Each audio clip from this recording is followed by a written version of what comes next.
Welcome to Chat With Me on the Side. Today we have an incredible guest. She is amazing. She does everything. She is one of the beautiful, smart, wonderful hosts of a show called Point of View, which is on Xfinity Comcast, right?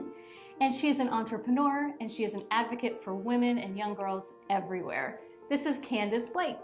Hi, Robin. I am so glad you're here. I am too. This is exciting. I know. This is very different. For women like yourself who advocate for other women and do things like host a TV show, it's difficult for you to talk about yourself. It's really, really difficult. It's really difficult. When you're in a space of constantly talking about other people's stories, what's going on in the news, when it comes to talking about yourself, that kind of takes a back burner. So when you do have to do it, you're like, what do I say? Right. But I'm here to do that for you today because I just think you're so amazing. I love everything that you do. Thank you. Can you tell us just a little bit about those things that you do? Sure. Host a Point of View talk show on Comcast, NBC, and also I'm an entrepreneur. So I own a cosmetic company called The Beautiful Company. And I produce Beautiful by Candice Cosmetics. We're gluten-free, animal cruelty. So we give a better alternative than the chemicals that are out there that are in cosmetics. And I do manufacture here in the U.S. And we are in 3 locations in New York and LA. Oh my gosh, Candice, I have to have some of that makeup. I know, you were telling me about celiac disease, and that's huge because if you have gluten allergies like that, yeah, you need to be really careful what you're using on your skin. Okay, so outside of that, I'm a mom. Yay! The toughest job. The hardest job. And balancing all of it. I'm a motivational speaker.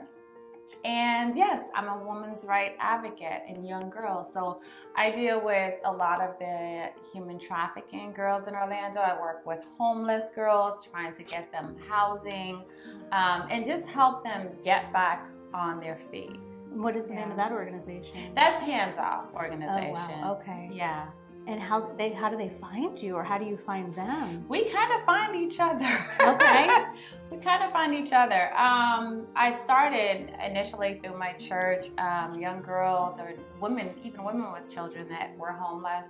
And I always had the mentality and the thought that if I had an extra space, I was bringing someone in, because I've been too fortunate and too blessed not to help someone else. And what is it going to take off of me to do that? You know what I mean? So amazing. I don't feel we do that enough. You bring people into your own home? I started by bringing them into my home. Candice. Yeah, I started there, and I don't regret it.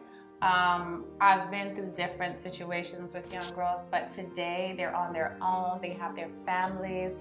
They're married. They're thriving in the community. So I don't regret it one bit. I know my family was always like, you're crazy. And my friends, don't do it. But you have to follow your heart. You have to follow your spirit. Obviously, you're not putting yourself in danger or your child. So you kind of have to vet. And learn that balance, yes. You do, because, you have to be careful. People nowadays, we don't know what they're capable of. Even the ones that we do know. So either way, life on a whole is a really big gamble. That's amazing. That is so important and such wonderful work that you do. Thank you. Oh yes, enjoy your coffee, sweetheart. So motivational speaking, what topics do you address when you talk about things? Oh goodness, my main topics are usually starting with nothing. And there's another one that I do, which is how to overcome. How to overcome is overcome abuse, domestic violence, homelessness. Just past that, you think life would never leave you down. And you hear these stories all the time, right? It's nothing new.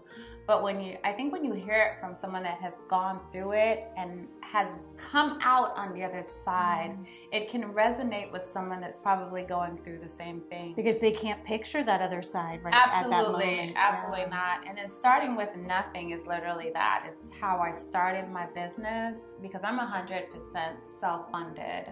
So I have no loans or anything. I literally started with nothing. Me, God, and a dream. And 14 years later, it came to fruition. So that, I love talking about that, because I think it's so important for people to grasp that when they have a dream and when they have a vision, that you need to hold on to it. Like, if you already see it, it's already yours. But the problem is we don't hold it when we see it. We think, oh, it's just a dream. No, God showed it to you for a reason. Yes. Grab it, hold on to it. Especially if you've been through something as traumatic as what I'm imagining that you've been through. It's hard to see that those dreams are possible. Right. And I think that's why people let go of them, because they think that their worth is not, or they don't value their own worth, is what I mean to say. Yeah. So it's important to know your own worth. Absolutely. And that doesn't come overnight. I think that comes with time. I think that comes with learning who you are, learning why you're here. A lot of people are on this earth and they have no idea why they're here. They're still trying to find their purpose. They're still pulling at every single thing that they can think about. Oh, that's a good idea. It fails. That's a good idea. It fails. That's because they haven't reached that thing yet, which we all have. And I usually tell people that thing is that number one thing that comes so easily to you. It's that thing that you would do if you didn't get paid. So that's that passion. But I think people generally know what that is, but then the other side of the brain kicks over where it says, well, how am I going to make that happen? That's really unrealistic, but it's not, because if that's who you were created to be, you just have to start walking down that path, no matter what it looks like, because you're going to attract the things that you're supposed to have. But we have to get out of fear, you know? Right. We have to get out of fear. Yeah. And I think seeing somebody like you and hearing your story and all that would motivate people to be able to do that. I think it's great. I love it. Yeah. I absolutely love it. I love what you do in every facet. It's just so important. And when you brought up, abuse and then homelessness, people don't realize the correlation. Oh, absolutely. Like sometimes to escape that abusive situation, people wind up being homeless because they have nowhere else to go. So to address each of those, to me, is so important and valuable. I love that. Well, that wasn't my situation. When you hear homelessness, you think, oh, bad luck. No, I came from a very stable family, a very well-to-do family, mostly doctors and engineers. But I became pregnant at 19, which in my family is a no-no. So, it was hard for my family to process it. So at the time, I ended up moving in with my child's father at the time, and that's where I was introduced to abusive relationship. I didn't come out of it. I've never seen my mom and my dad fight. I've never seen my dad harm a hair on my mom. So that speaks to also, it takes away the stigma of you grew up, so this is what you're continuing a cycle. This wasn't a cycle. It could have been, though. That's how it starts. Yeah. It could have been. The cycle could have started with me and down to my sons and the generations to come. But I wasn't going to have that happen because I didn't grow up seeing that. So when it happened to me, I was like, oh, hell no, not today, Charlie. So that left me on a path of I needed to find my way. And that's how I became homeless with my son.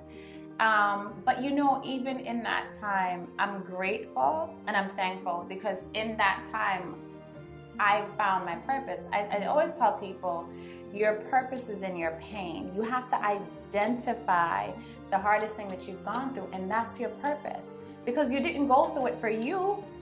You went through it to help someone else. Right. But the problem is we don't tell our stories like you're allowing people to do.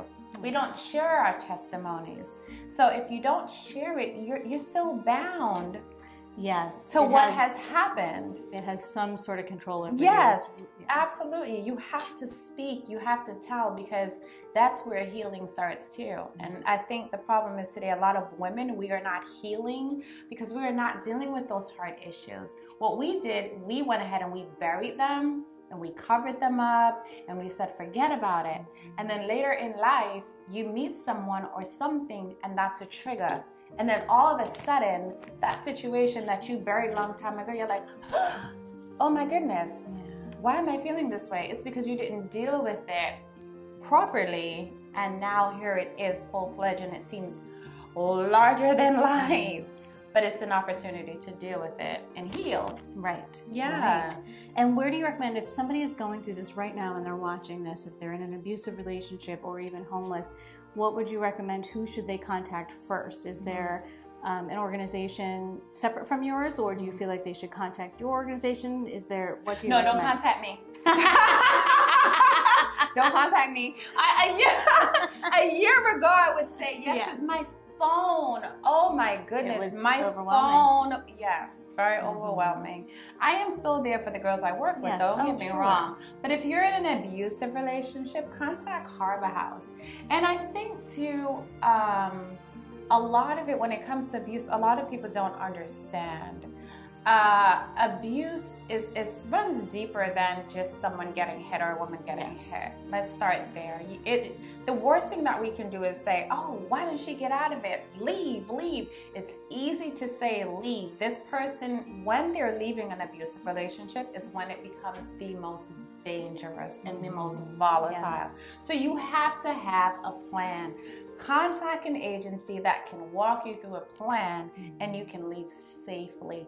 And for those that are listening, don't badger, leave, help them to do that. Help them come up with a plan. It's easy to say a lot of things. Just leave. But that's not a plan. That's not a plan, and that's really dangerous. Okay. Never push anyone to do that. Come up with a plan. Harbor House here in Orlando is an amazing organization. Contact them, you know what I mean? And there's always help. There's always help. And if you're a youth, there's the Covenant House with the Homeless Coalition also here in Orlando. There's so many different resources. And one can lead you to another. Absolutely. If you don't know where to go and you find one organization, they will help you get to another. Candice, I think you are so empowering. You are so amazing and you're so wonderful. Thank you for helping us learn a little bit today. Yeah. How can everybody find you or follow you if they want to? God, many pages. No. Well, first of all, you can watch our show, which is amazing. It's so good. It really is. It really is. Not because I'm on it, but it really is. We have 5 of the most amazing women you'll ever meet. And the beautiful part about it is when I watch your show is that everyone doesn't agree on everything. But you get the different literal point of views. I know it's called point of view, but you get the different point of views. And there's always somebody you can relate to, or you have it's just so cool. You feel like you're sitting there with you ladies. It's a great show. Watch it. And then how about you? It is. My social media, so my Instagram is Candice.Talks. So it's Talks. Candice.Talks. I'll write it out on the bottom. And I encourage everyone to go there. And then the public Facebook page is just Candice Blake. Awesome. Yes. Everybody follow her. She's amazing. And you're just going to watch her career soar even more. Yay. Thank you so much for being here. Thank you. And thank you guys for watching. As always, take care of yourselves and don't forget to take care of each other.